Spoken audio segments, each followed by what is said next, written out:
In the winter of 1841, residents of Philadelphia's Kensington district began reporting sightings of a small girl wandering the cobblestone streets at dawn, her bare feet leaving bloody prints in the snow that formed peculiar patterns across the frozen ground. The child, no more than 8 years old, would stand motionless for hours outside the Pennsylvania hospital, staring at the building's imposing brick facade with eyes that seemed far too old for her face, occasionally moving her lips as if reciting something from memory. When approached by concerned citizens, she would speak in medical terminology that no child of her age should know, describing surgical procedures with clinical precision and anatomical details that made grown men turn pale with discomfort. City records from that winter, buried deep in the Philadelphia Municipal Archives for over a century and discovered only during a 1943 renovation, revealed that 37 separate witness reports were filed about this mysterious child. Yet, no official investigation was ever launched, and the reports themselves were marked with a peculiar notation that translates to medical discretion advised. The truth about Sarah Montgomery and what happened to her inside the walls of Philadelphia's most prestigious medical institution remained hidden behind locked doors and sealed documents until now. Before we continue with the story of Sarah Montgomery and the horrifying medical conspiracy that silenced an entire city, I need you to subscribe to this channel and hit that notification bell, because stories like Sarah's deserve to be told, and the medical establishment of the 1842nd worked very hard to ensure they never would be.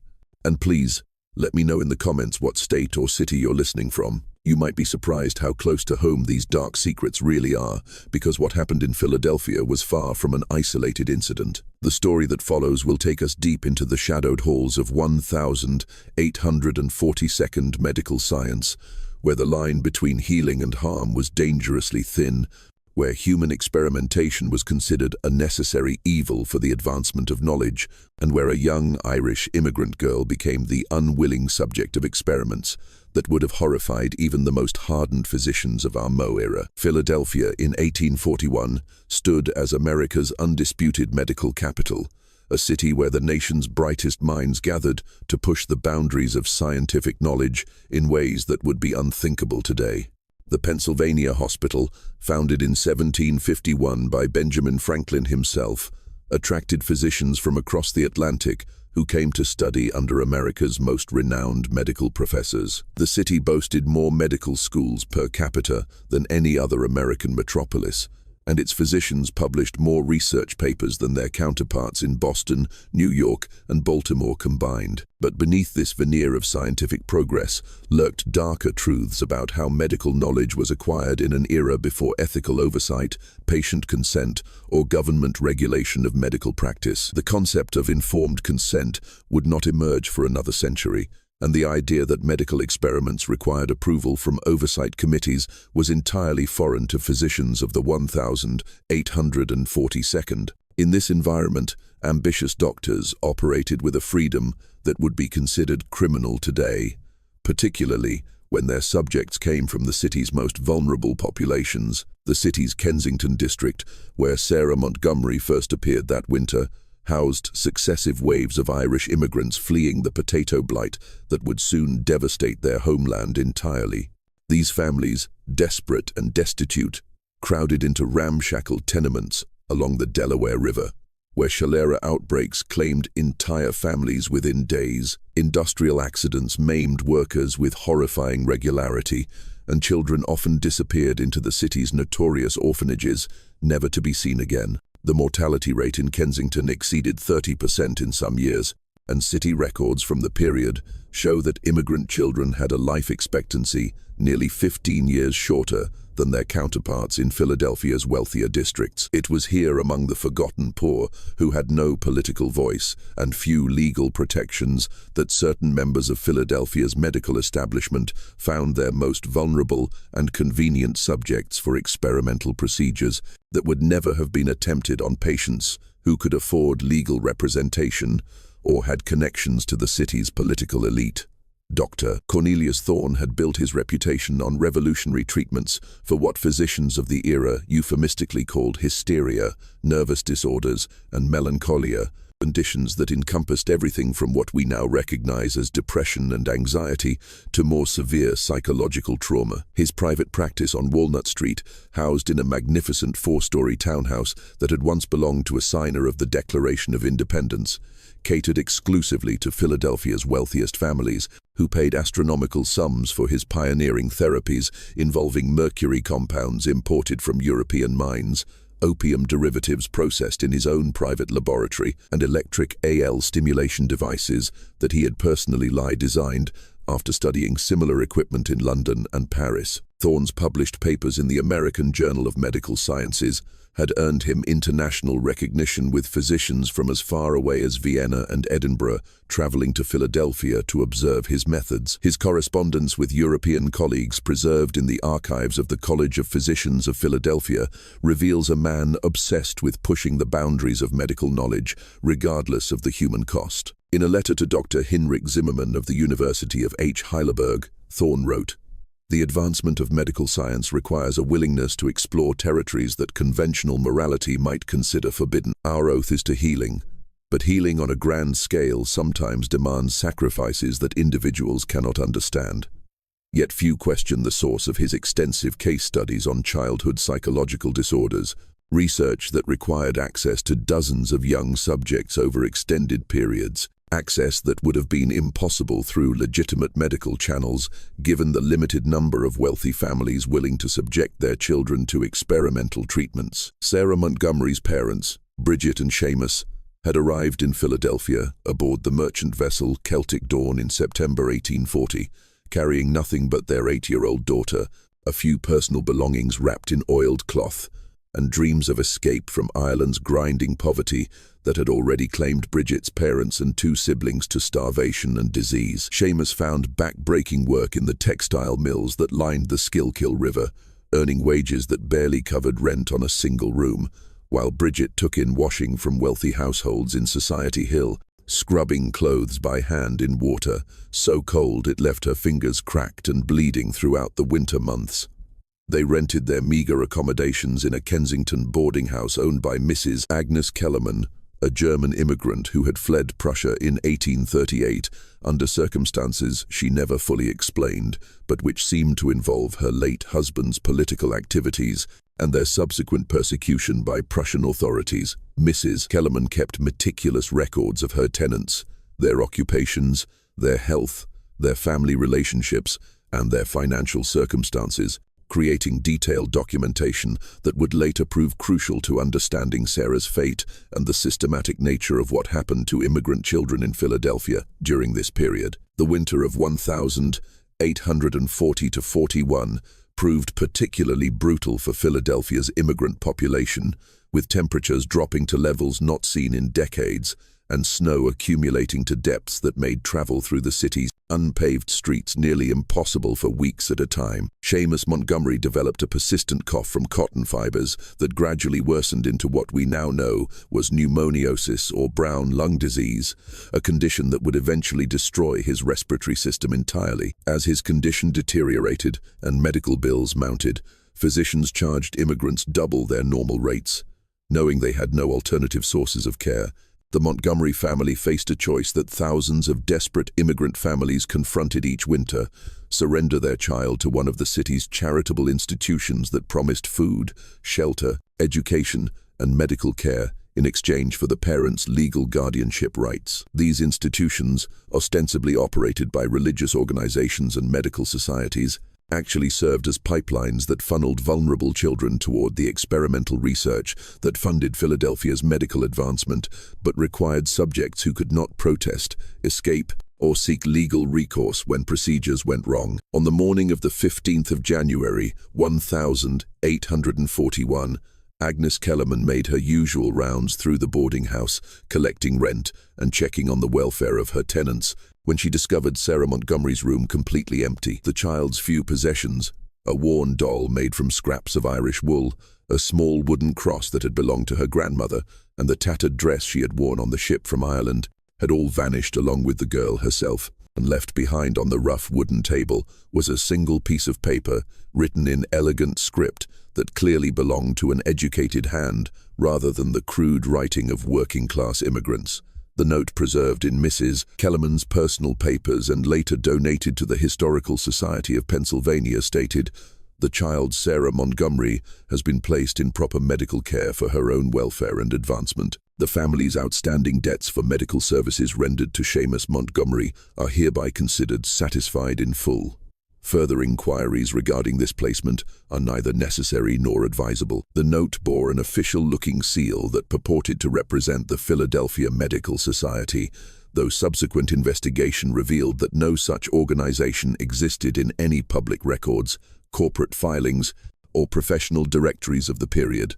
Bridget Montgomery's screams that morning echoed through the boarding house corridors and drew neighbors from 3 blocks away, creating a commotion that lasted for hours and required intervention by city constables. She claimed that men in dark coats had visited during the night, speaking in whispers with her husband while she pretended to sleep, and that she had heard Seamus sobbing quietly after they left. When pressed for details, she admitted that she and Seamus had signed papers they couldn't read, desperate to secure continued medical treatment for Seamus's worsening condition, and believing their daughter would receive proper schooling and return to them once their financial situation improved. When the Montgomery parents attempted to locate Sarah through official channels, visiting every hospital, orphanage, and religious institution in Philadelphia, they were told consistently that no such child had been registered at any authorized facility. City clerks, hospital administrators, and church officials all claimed to have no record of Sarah Montgomery,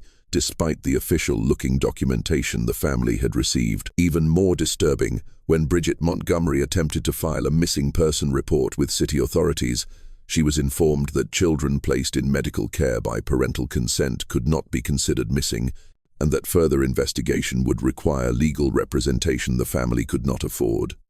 The truth behind Sarah's disappearance was far more sinister than a simple case of medical debt or child placement.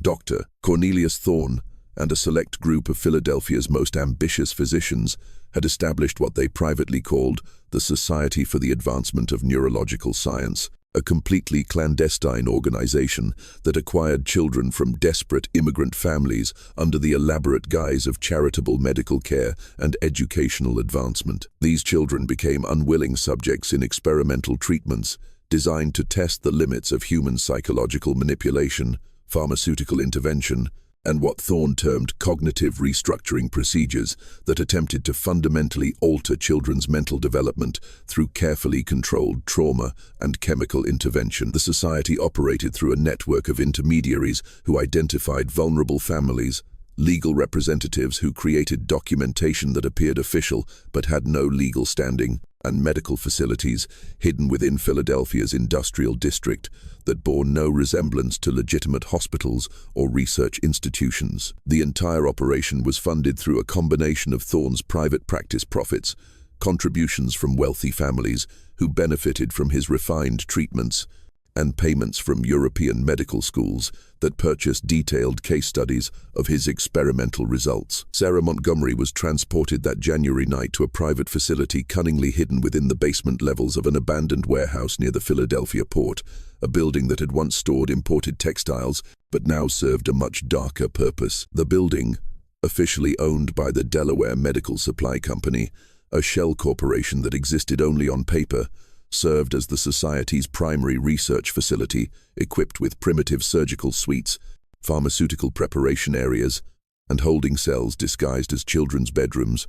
Here, children were subjected to carefully documented experiments involving graduated doses of mercury, laudanum, and other substances, their reactions meticulously recorded in leather-bound journals that detailed every aspect of their psychological and physical responses over periods that sometimes lasted for years. The experiments followed scientific protocols that Thorne had developed through correspondence with European colleagues who conducted similar research on prison populations and political dissident, adapting their methods for use on children whose developing minds were considered more malleable and responsive to intervention. The initial examination notes for subject S41, the designation assigned to Sarah Montgomery in Thorne's clinical records, described a healthy 8-year-old girl who demonstrated normal cognitive function, appropriate emotional responses for her age, and no signs of the psychological disorders that Thorne intended to either induce or cure Through his experimental treatments, Dr. Thorne's personal notes,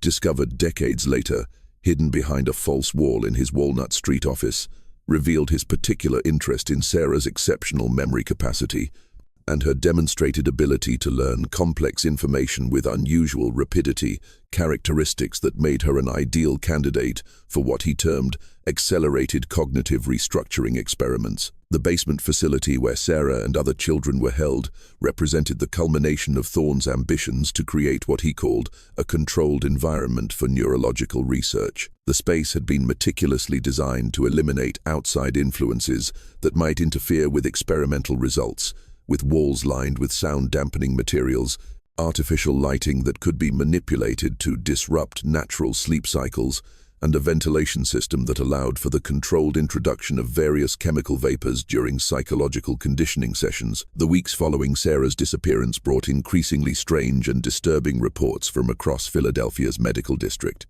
Stories that were initially dismissed as imagination or hysteria, but gradually formed a pattern that suggested something deeply wrong was occurring within the city's medical establishment. Hospital orderlies working night shifts at Pennsylvania Hospital began whispering about hearing children's voices echoing from basement levels that were supposed to contain only storage areas and utility equipment. Voices that seemed to be reciting medical terminology and anatomical descriptions with a precision that seemed impossible for young children. Nurses reported finding surgical instruments arranged in patterns that resembled children's games, scalpels laid out like dolls, forceps arranged to form letters of the alphabet, and bandages tied into elaborate knots that showed a sophistication of technique that suggested extensive training. Most disturbing were the accounts from medical students who claimed to see a small girl observing their anatomy lectures from the back of amphitheaters, taking notes in a manner far too sophisticated for a child, and occasionally correcting professors when they made errors in their presentations. These sightings always occurred in peripheral vision, and when students turned to look directly, the figure would be gone, leaving only the faint scent of mercury and laudanum that had become associated with Thorne's experimental treatments. The medical school faculty dismissed these reports as stress-induced hallucinations brought on by the demanding nature of medical education. But the consistency of the descriptions, always a small girl with prematurely aged eyes, always taking notes, always seeming to understand complex medical concepts, suggested something more troubling than student imagination. Dr. Thorne's research progressed with methodical precision during the winter months of 1841. His experimental logs, documenting a systematic approach to psychological manipulation that combined elements of what we now recognize as classical conditioning, pharmaceutical dependency, and behavioral modification. His logs, written in a complex code that mixed Latin medical terminology with numerical sequences representing dosages and time intervals, documented Sarah's responses to various pharmaceutical combinations with the detached precision of a scientist studying laboratory animals rather than a physician treating a human patient. The experiments followed a carefully planned progression that Thorne had developed through years of preliminary research on adult subjects, first establishing baseline behavioral patterns through extensive observation and testing, then introducing graduated doses of mercury compounds to observe neurological effects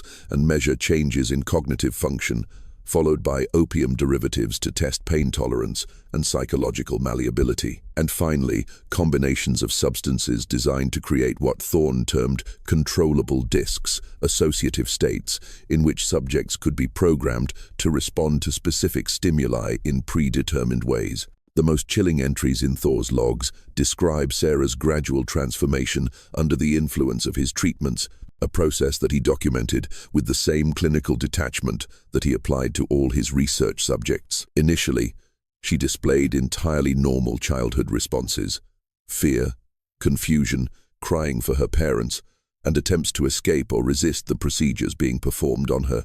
However, as the experiments continued and the chemical alterations to her developing brain accumulated, she began demonstrating an unsettling adaptation to her circumstances that exceeded Thorne's most optimistic projections. Within 6 weeks of her arrival at the facility, Sarah had learned to recite complex anatomical terms with perfect pronunciation, could identify surgical instruments by touch alone, even when blindfolded, and displayed an understanding of medical procedures that shocked even Thorne's most experienced colleagues. More disturbing still, she began to demonstrate what Thorne described as empathic dissociation, or the ability to observe and analyze her own suffering with clinical detachment, while simultaneously maintaining emotional awareness of the pain being inflicted upon her.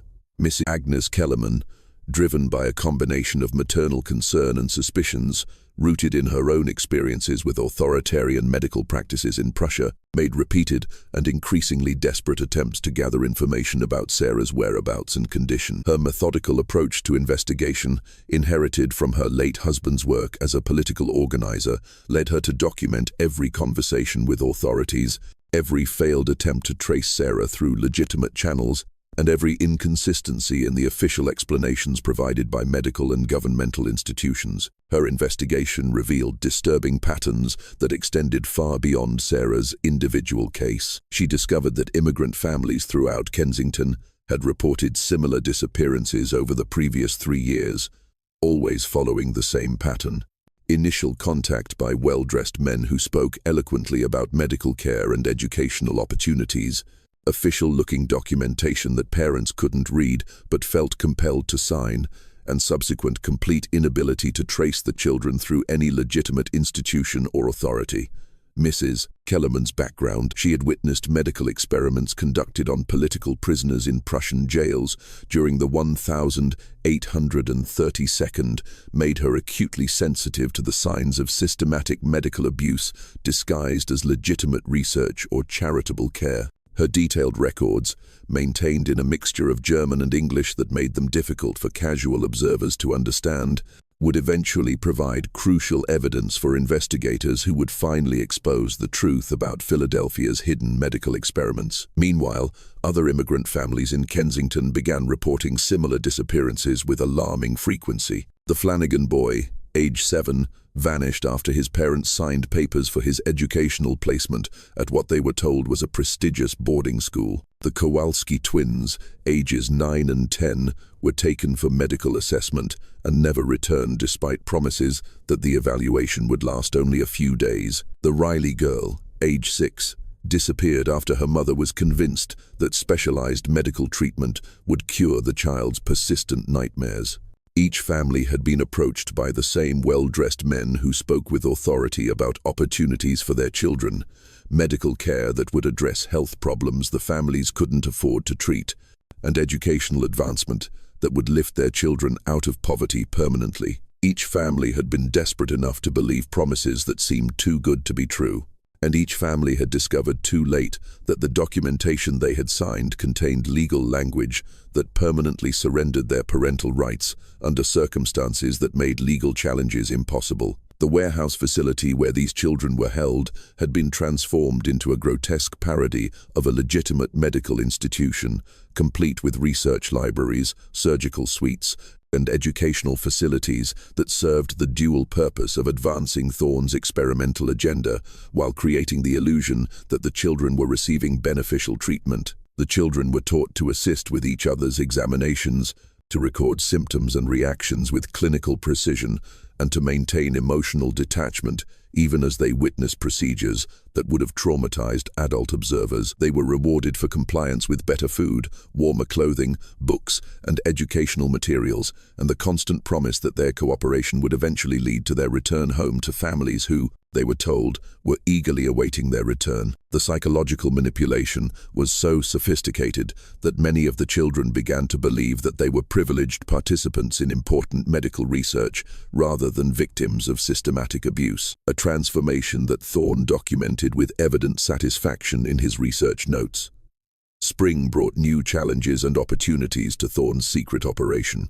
As Philadelphia's social season resumed and the city's wealthy families emerged from winter isolation to resume their elaborate social calendars, Wealthy parents began requesting consultations for their own children's behavioral issues, problems that ranged from simple disobedience and academic difficulties to more serious psychological conditions that conventional medicine of the era was powerless to address effectively. Thorne found himself in the paradoxical and increasingly dangerous position of treating the children of the city's elite, using techniques and knowledge he had acquired through experiments on kidnapped immigrant children hidden in his basement facility. The irony was not lost on him. The very treatments that had fundamentally altered or destroyed the minds of children like Sarah Montgomery were now being requested by parents willing to pay enormous sums for their application to their own offspring. Though in considerably modified and gentler forms, his patient notes from this period, preserved in his private correspondence with colleagues, reveal a man struggling with the ethical implications of his work while simultaneously being driven by scientific curiosity and professional ambition to continue his research regardless of the human cost. In a letter to Dr. Edmund Hartwell, his primary research partner, Thorne wrote, "I find myself in the peculiar position of healing the children of those who would condemn me if they knew the source of my knowledge. Yet science advances through sacrifice, and if the suffering of a few can alleviate the suffering of many, can we not justify the methods by the outcomes?"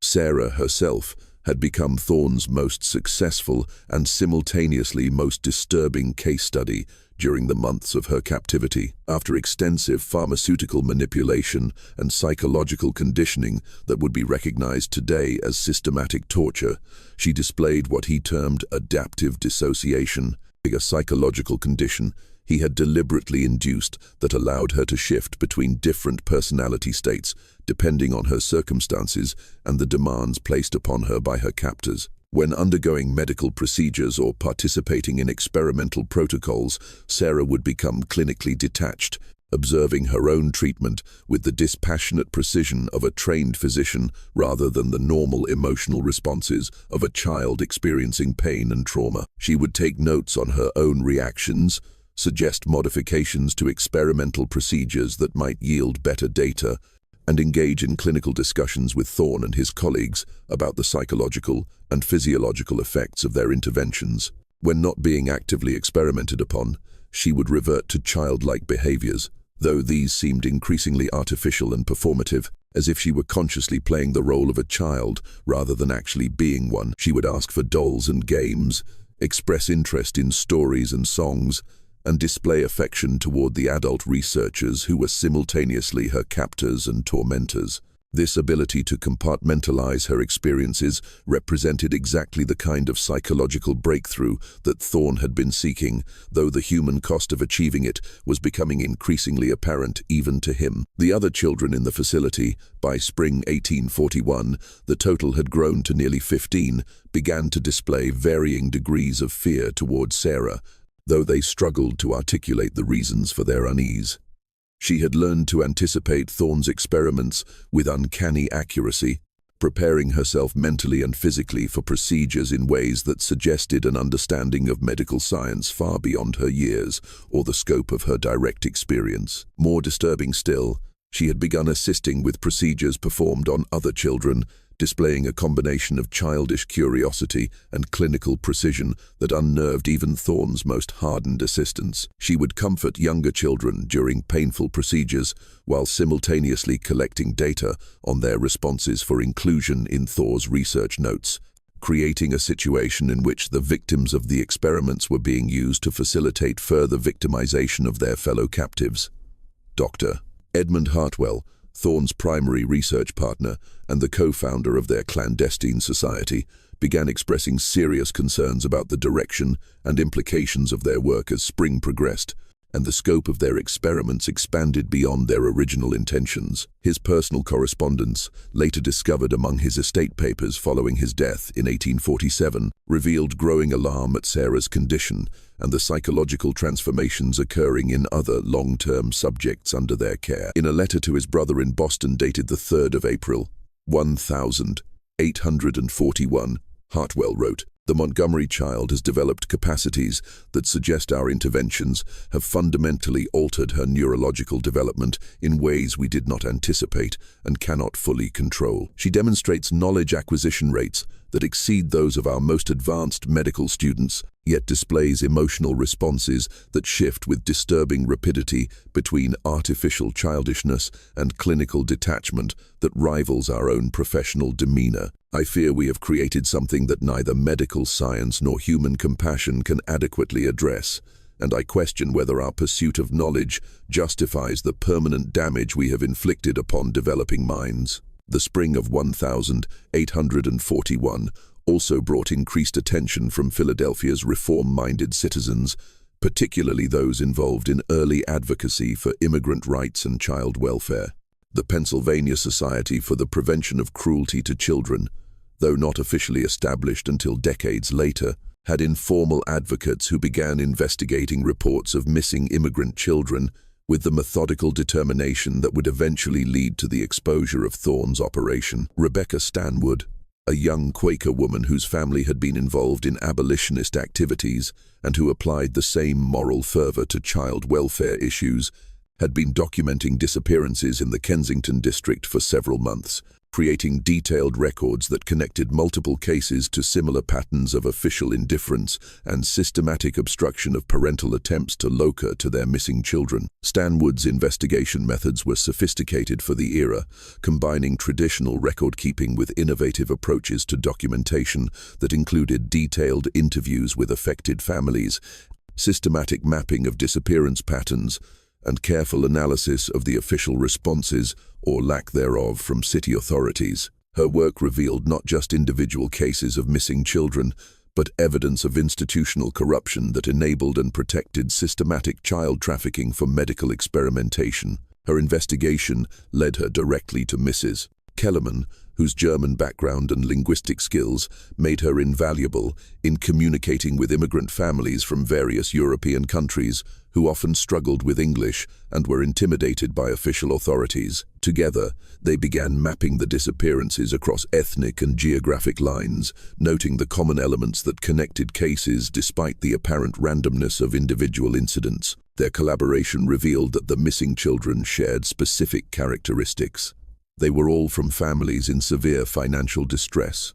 All had demonstrated above-average intelligence or learning capacity. All had been approached by the same network of well-dressed intermediaries, and all had vanished after their parents signed documents that promised medical care or educational opportunities, but contained legal language that effectively terminated parental rights under C.I. circumstances that made legal challenges impossible.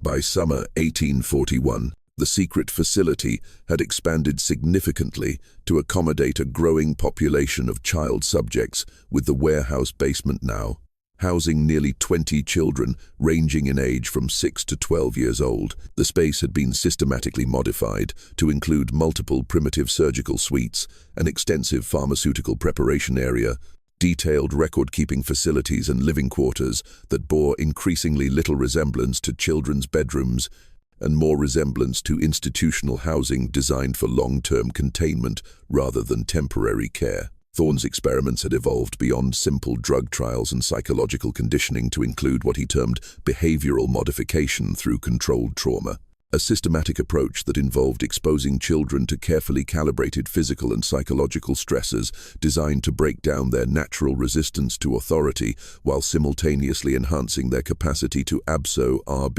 and retain complex information under extreme duress. The daily routine in the facility had become a carefully orchestrated blend of education, experimentation, and psychological manipulation that created an environment in which children learned to view their suffering as both inevitable and beneficial. Morning sessions involved traditional academic instruction in reading, writing, and arithmetic, but with curriculum specifically designed to incorporate medical terminology and concepts that would be useful in their roles as experimental subjects. Afternoon sessions involve direct participation in medical procedures, with children serving as both subjects and assistants, depending on the requirements of specific experiments. They learn to administer injections, monitor vital signs during procedures, maintain detailed records of symptoms and reactions, and provide emotional support to other children undergoing traumatic treatments, all while being subjected to ongoing pharmaceutical manipulation that altered their psychological development in ways that made normal emotional responses increasingly difficult. Sarah Montgomery had become not just Thorne's most successful experimental subject, but an unwilling collaborator in the systematic abuse of other children, a transformation that represented both the pinnacle of his research achievements and the most damning evidence of the moral bankruptcy of his methods. Her months of conditioning had created a child who could administer complex medical procedures with the precision of a trained physician, while maintaining enough childlike characteristics to comfort and manipulate other young victims. Her role in the facility had evolved to include responsibilities that would have been unthinkable in any legitimate medical or educational institution. She conducted initial psychological assessments of new arrivals, assisted in the preparation of pharmaceutical compounds used in experiments, and served as a liaison between the adult researchers and the other children, translating complex medical concepts into language that younger subjects could understand, while simultaneously preparing them psychologically for the procedures they would undergo. More disturbing still, she had begun to demonstrate what Thorne described as empathic detachment, a psychological condition he had deliberately cultivated that allowed her to provide genuine emotional comfort to other children during traumatic procedures, while simultaneously collecting detailed data on their responses for inclusion in his research documentation. This ability to function simultaneously as victim, perpetrator, and observer represented exactly the kind of psychological breakthrough that Thorne had been seeking through his research, though the human cost of achieving it was becoming impossible to ignore. The breaking point came in late July when a new subject, a 6-year-old Polish boy named Stanisław Kowalik, died during one of Thorne's experiments with mercury poisoning, a death that was not accidental, but rather the inevitable result of Thorne's increasingly reckless pursuit of what he called threshold research. He had been testing the lethal thresholds of various compounds using graduated doses administered over extended periods to establish what he termed therapeutic windows for future treatments, research that inherently required some subjects to be pushed beyond the limits of human survival. The child's death was meticulously documented in Thorne's research notes, which described the progression of symptoms with clinical detachment, while noting opportunities for methodological improvements in future experiments. Sarah Montgomery witnessed this death and, according to Thorne's detailed observations, displayed a reaction that alarmed even him, despite his extensive experience with psychological manipulation and trauma conditioning. Rather than displaying the trauma, grief, or horror that would be expected from a normal 8-year-old child witnessing the death of a younger companion, Sarah demonstrated what Thorne described as clinical curiosity enhanced by emotional engagement. She examined the boy's body immediately after death, took detailed notes on the progression of symptoms she had observed, asked sophisticated questions about the physiological processes that had led to his death, and suggested modifications to experimental protocols that might prevent similar outcomes in future research. Her response was so thoroughly medicalized and intellectually sophisticated that Thorne began to question whether his experiments had succeeded beyond his intentions, creating a psychological transformation so complete that the original child had effectively ceased to exist. In his private notes, he wrote, "Subject S41 has achieved a level of dissociative adaptation that exceeds our theoretical projections. The death of subject P17 Stanisław produced responses that suggest complete integration of clinical methodology with emotional processing. I question whether we have created a medical professional in the body of a child, or something entirely unprecedented in human psychology." Dr. Hartwell's concerns crystallized into decisive action following the Polish boy's death, which represented a moral line that he found himself unable to cross, despite years of participation in increasingly questionable research practices. He began secretly documenting the facility's operations, not for scientific purposes, but as evidence of what he now recognized as systematic criminal activity that had evolved far beyond the bounds of legitimate medical research. His clandestine documentation included detailed sketches of the children's living conditions, copies of Thorne's experimental protocols, photographs taken with primitive digirape equipment, and most importantly, comprehensive medical records that documented the physical and psychological damage inflicted upon each child over months or years of systematic abuse. His records also included detailed plans of the facility's layout, security procedures, and daily operational routines, information that would prove crucial in planning the children's eventual rescue. Most importantly, Hartwell began developing a comprehensive plan for the children's escape, a process that required careful timing, outside assistance, and the cooperation of reform advocates who had been investigating missing immigrant children from outside the medical establishment. He had learned through his connections in city government that health officials were planning a comprehensive inspection of warehouse districts following reports of cholera outbreaks near the port, an inspection that could provide the perfect opportunity to expose Thorne's operation if properly coordinated with outside advocates. He arranged for Rebecca, Stanwood, and Mrs. Kellerman to be present during the official inspection. Armed with detailed lists of missing children's names and physical descriptions, medical evidence of systematic abuse, and legal documentation that would make official suppression of the scandal impossible, even for Philadelphia's notoriously corrupt political establishment. The plan required precise coordination because Thorne had become increasingly paranoid about discovery as the scope of his operation expanded and the number of missing children attracted more attention from reform advocates.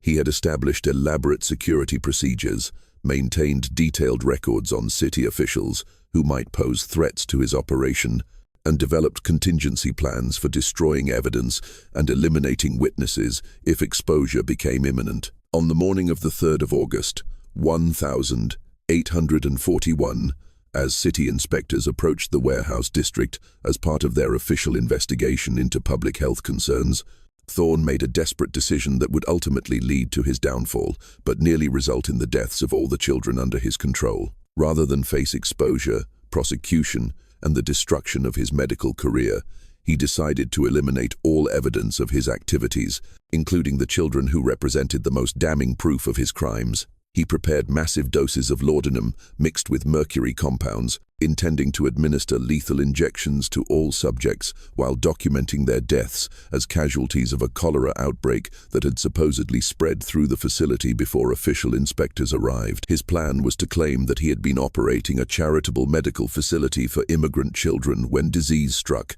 killing all patients, despite his heroic efforts to save them. A story that would transform him from criminal to tragic hero while eliminating all witnesses to his experimental activities. But Sarah Montgomery, whose months of intensive conditioning had given her an intimate understanding of Thorne's methods, psychological state, and pharmaceutical preparations, recognized the lethal intent behind his activities immediately. Her chemically altered brain, trained to analyze medical procedures with clinical precision, identified the preparation's deadly nature and realized that Thorne intended to murder all the children to protect himself from exposure. What happened next would be remembered by the surviving children for the rest of their lives, though their testimonies would be dismissed by authorities as trauma-induced fantasies until corroborating evidence emerged decades later. Sarah Montgomery, the 8-year-old girl who had been systematically transformed into something between victim and collaborator, made the choice that would save the other children's lives while ensuring her own permanent psychological destruction. Just when we thought we'd seen it all, the horror in Philadelphia intensifies beyond anything we could have imagined. If this story is giving you chills and you want to know how Sarah Montgomery's terrifying ordeal concludes, share this video with a friend who loves dark mysteries. Hit that like button to support our content, and don't forget to subscribe to never miss stories like this. The truth about what happened in that warehouse basement will shock you, and we're about to discover together how a child's mind, twisted by months of medical experimentation, became the key to saving lives while destroying her own future. Let's discover together what happens next in Sarah Montgomery's devastating tale.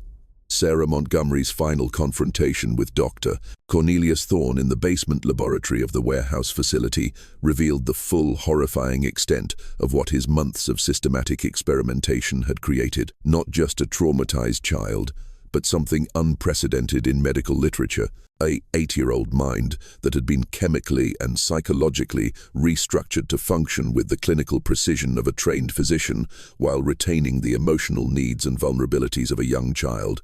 As Thorne prepared the lethal injections intended to silence his victims permanently, Sarah approached him with the calm, measured demeanor that had become her default response to medical situations. She began speaking in the precise clinical terminology he had drilled into her consciousness through months of pharmaceutical conditioning and psychological manipulation, but her words carried an analytical depth that caught him completely off guard. She described in precise medical language that demonstrated complete understanding of pharmaceutical interactions and human physiology, the exact effects that concentrated laudanum mixed with mercury compounds would have on child physiology. She explained the timeline of symptoms that would occur: the initial drowsiness and confusion, followed by respiratory depression, cardiac arrhythmia, and eventual death by asphyxiation.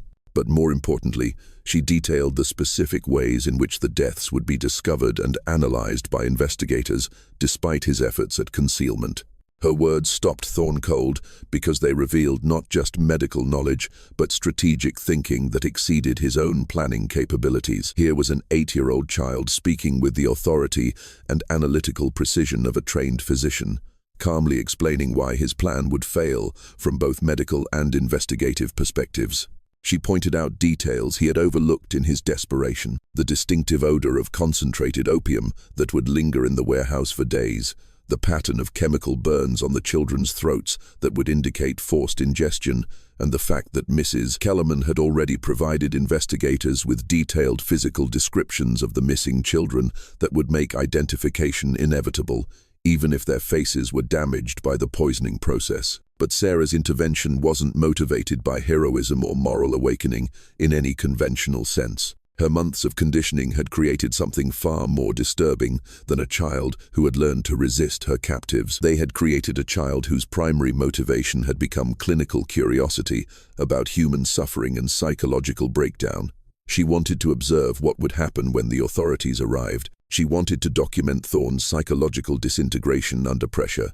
She wanted to record the responses of the other children when they realized they might be rescued. And she wanted to analyze the entire situation as a fascinating case study in human behavior under extreme stress. The confrontation between Thorne and his most successful subject lasted nearly an hour, with Sarah methodically dismantling every aspect of his escape plan using knowledge he had taught her through months of brutal experimentation. She explained the legal implications of mass child murder, described the investigative techniques that would be used to trace the children's deaths back to him, and predicted with chilling accuracy the psychological profile that authorities would develop based on the evidence they would find in the facility. Most disturbing of all, she offered alternative suggestions for his consideration, ways he could modify his plan to increase his chances of avoiding detection, methods for disposing of evidence more effectively, and pharmaceutical combinations that would leave fewer traces in the children's bodies. Her suggestions were delivered with the same clinical detachment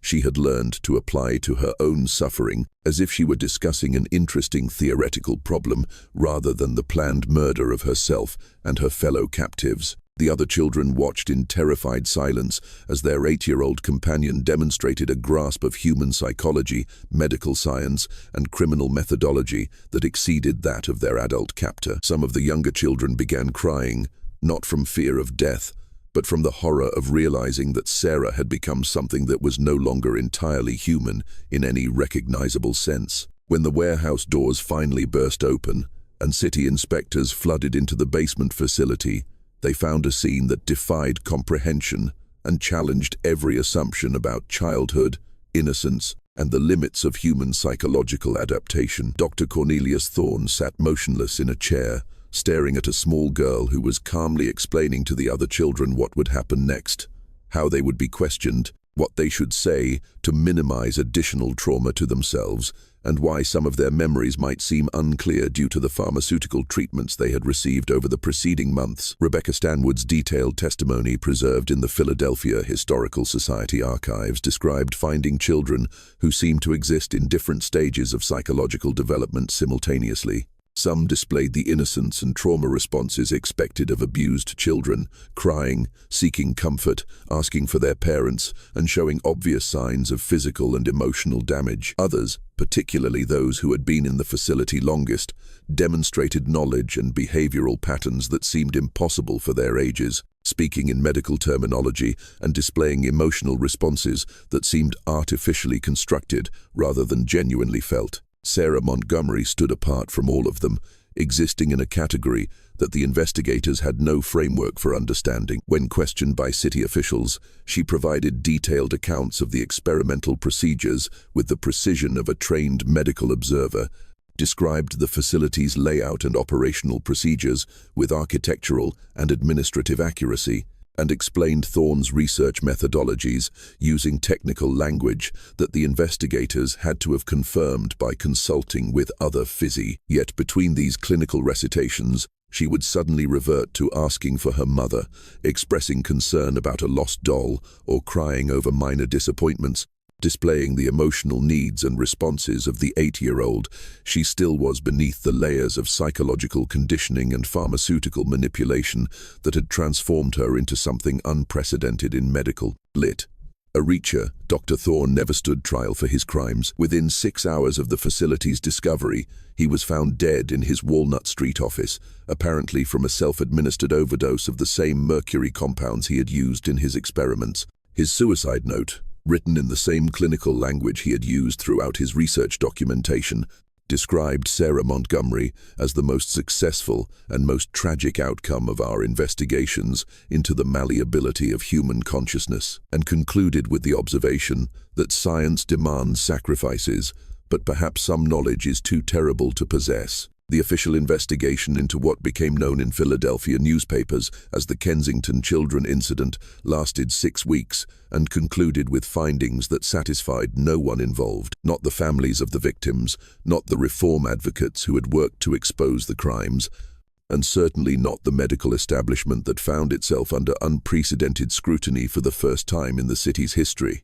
The Philadelphia Medical Society disavowed any connection to Thorne's work, claiming he had operated independently despite overwhelming evidence of institutional support, funding, and collaboration from respected members of the medical community. City officials declared that 11 children had been recovered from unlawful detention and would be returned to their families, though witnesses reported seeing nearly twice that number in the facility, and several children who had been documented as missing were never accounted for in the official records. Most of the rescued children were eventually reunited with their families, though the process took months and required extensive medical treatment that the city was reluctant to fund, and the medical establishment was hesitant to provide. The long-term effects of their experiences varied dramatically depending on the duration and intensity of their captivity. Some recovered sufficiently to live relatively normal lives, their memories of the warehouse facility fading over time or being suppressed through what we now recognize as psychological defense mechanisms. Others struggled with behavioral issues, learning difficulties, and psychological problems that 1,842nd Medicine had no framework for understanding or treating effectively. Sarah Montgomery's case proved the most challenging for authorities, medical professionals, and her own family. Her parents, Bridget and Seamus, had immigrated to Philadelphia, believing they could provide their daughter with opportunities unavailable in Ireland's increasingly desperate economic situation. They found instead that they had delivered her into circumstances that had destroyed the child they had known, while creating something unprecedented in medical literature. A being who possessed the knowledge and analytical capabilities of a trained physician contained within the body and emotional framework of a traumatized 8-year-old girl. The reunification process revealed the full scope of Sarah's transformation and the permanent nature of the psychological changes that had been inflicted upon her. She retained perfect recall of her months in captivity, could describe in exhaustive detail every procedure performed on herself and other children, and demonstrated medical knowledge that surpassed many practicing physicians of the era. Yet she also displayed profound confusion about basic social relationships, struggled with age, appropriate emotional responses, and seemed unable to distinguish between clinical observation and human empathy in her interactions with family members and other children. Mrs. Kellerman, whose methodical documentation had proved crucial to the investigation and whose personal experiences with authoritarian medical practices in Prussia gave her unique insights into the psychological effects of systematic abuse, took particular interest in Sarah's recovery process. She established a small fund to support the Montgomery family and other victims of what she termed tyranny, disguised as scientific progress, and she worked with Rebecca Stanwood to document the long-term effects of the children's experiences for future researchers and advocates. The broader implications of the warehouse facility's discovery sent shockwaves through Philadelphia's medical establishment and influenced medical education and research practices throughout the United States. Reform advocates used the incident to push for greater oversight of medical research, standardized ethical guidelines for human experimentation, and legal protections for vulnerable populations who might be targeted for research purposes. However, traditionalists in the medical community argued that Thorne's crimes should not be used to impede legitimate scientific investigation, and the debate continued for years without resulting in significant changes to medical practice or legal frameworks. Sarah Montgomery lived to adulthood, though the child who had been taken from her parents in January 1841 never truly returned to them. The young woman who bore her name possessed capabilities and knowledge that made her invaluable to medical researchers while simultaneously making normal social relationships and emotional development nearly impossible. She never married, never had children of her own, and spent most of her adult life as an unofficial consultant to physicians treating unusual psychological cases, work that allowed her to use her unique knowledge while avoiding the emotional demands of conventional social relationships. Her final years were spent writing detailed memoirs of her experiences, documents that were deemed too disturbing for publication during her lifetime, but which provided the most complete account of early medical experimentation on children ever recorded. These writings, discovered in the 1922nd among the papers of a Philadelphia physician who had consulted with her on difficult cases, provided medical historians with unprecedented insights into the psychological effects of systematic trauma and pharmaceutical manipulation on developing minds. The warehouse where the experiments took place was demolished in 1847, officially due to structural concerns, though many believed the destruction was intended to eliminate physical evidence of the atrocities that had been committed there.